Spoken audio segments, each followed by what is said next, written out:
So many people actually do not know कि उसका cholesterol बहुत ज्यादा है। कोलेस्ट्रॉल इतना ज्यादा हो सकता है कि मैंने जो आपको तस्वीर दिखाई है अभी स्क्रीन पे, वैसे तरीके से वो ब्लॉकेज कर देता है।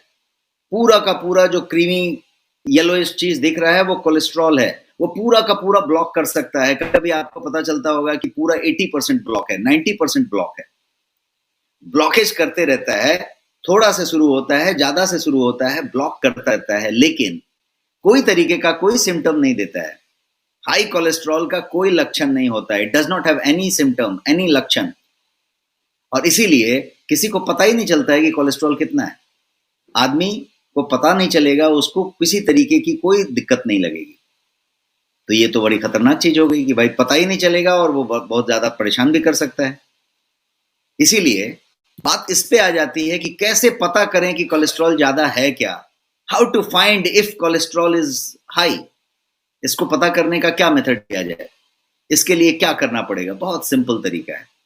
सिंपल तरीका यह है कि कोलेस्ट्रॉल को पता करने के लिए, कोलेस्ट्रॉल लेवल को जानने के लिए आपको ब्लड टेस्ट करने की जरूरत होगी। और ब्लड टेस्ट में भी एक स्पेसिफिक प्रोफाइल है जिसको लिपिड प्रोफाइल कहते हैं, उसको करने की जरूरत है। मैंने आपके स्क्रीन पे लिपिड प्रोफाइल में क्या क्या कवर होता है उसको रखा है। लिपिड प्रोफाइल आपको करना होता है। सरल शब्दों में बात करें तो टोटल कोलेस्ट्रॉल, एचडीएल, एलडीएल और वीएलडीएल को चेक करना होता है। Total cholesterol, HDL, LDL, VLDL, और भी एक दो रीडिंग्स होंगी जो इन्हीं के रेशियो होंगे, बट मोटा मोटी आपको पता करना है कि टोटल कितना है, एचडीएल कितना है और एलडीएल कितना है। VLDL is very low density lipoprotein. और इसको पता करने के लिए कुछ नहीं करना है, एक सिंपल सा ब्लड टेस्ट देना है। ब्लड का सैंपल दिया, उससे लिपिड प्रोफाइल पूरी आ जाएगी। इनफैक्ट लिपिड प्रोफाइल में आपका ट्राइग्लिसराइड भी आ जाएगा, जो हमने पिछले सेशन में कवर किया था। तो टेस्ट करना आसान है, यस और नो? लक्षण नहीं देगा, पता नहीं चलेगा, लेकिन टेस्ट करना तो आसान है ना। यदि आप सजग हैं, आप चाहते हैं कि ये टेस्ट होना चाहिए, तो आप टेस्ट करके पता लगा सकते हैं। बहुत सिंपल है। अब बात करते हैं कि how much is too much. Test तो किया, रीडिंग आया। अब ये जो रीडिंग आया है, ये जितना भी आया है, कितना होगा तो बहुत ज्यादा बोला जाएगा, कितना होगा तो नॉर्मल बोला जाएगा। How much is too much, इसकी बात करते हैं। How much is too much को समझने के लिए यदि आप देखें तो मैं एक छोटा सा सिंपल सा चार्ट आपके सामने रखता हूं। ये सारी की सारी जो मेजरमेंट्स है वो mgdl में होती है। mgdl का मतलब होता है मिलीग्राम पर डेसीलीटर। मिलीग्राम पर डेसीलीटर, इसका ये मेजरमेंट का यूनिट है। 1 मिलीग्राम का मतलब होता है 1000 ऑफ ग्राम। 1000 मिलीग्राम का 1 ग्राम होता है। ये सब आप जानते हैं मेजरमेंट। तो मैं जरा mgdl को एक्सप्लेन कर रहा हूं कि यदि 1000 ग्राम, 1 ग्राम में 1000 मिलीग्राम है और 1/10 लीटर के फ्लूइड वॉल्यूम को 1 डेसीलीटर कहेंगे। तो दोनों यूनिट समझ गए। अब बात हो रही है mg पर डेसीलीटर, मिलीग्राम पर डेसीलीटर, ये इसका यूनिट है। और कितना है?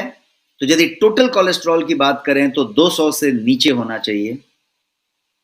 आप यदि एलडीएल की बात करें, वो बैड कोलेस्ट्रॉल की, तो उसकी रीडिंग आपके सामने हमने रखी है। और यदि एचडीएल की बात करें, अच्छे वाले की, तो 40 से 60 के बीच में होना चाहिए। This is the reading. और इस रीडिंग पे आप जो है, ज्यादा है कम है तय कर सकते हैं, बहुत ज्यादा है, how much is too much का एक सिंपल सा डेटा, और इस पे आप पता लगा सकते हैं। आपको सिर्फ आपका टेस्ट करना है। और ये टेस्ट कितनी समय पे करना है? तो यदि आप 40 साल से ऊपर के हैं तो हर साल आपको करना कंपलसरी है। यदि आप 40 साल से ऊपर के हैं, 40 एंड अबव, हर साल एक बार करना जरूरी है, पहली बात।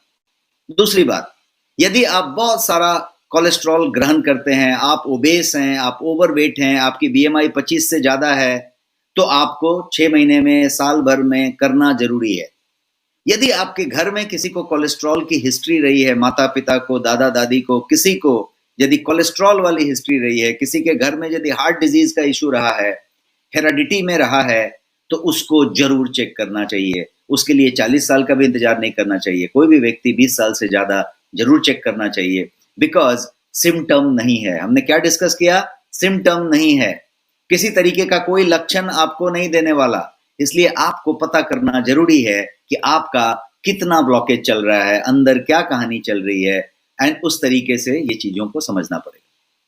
Thanks for watching.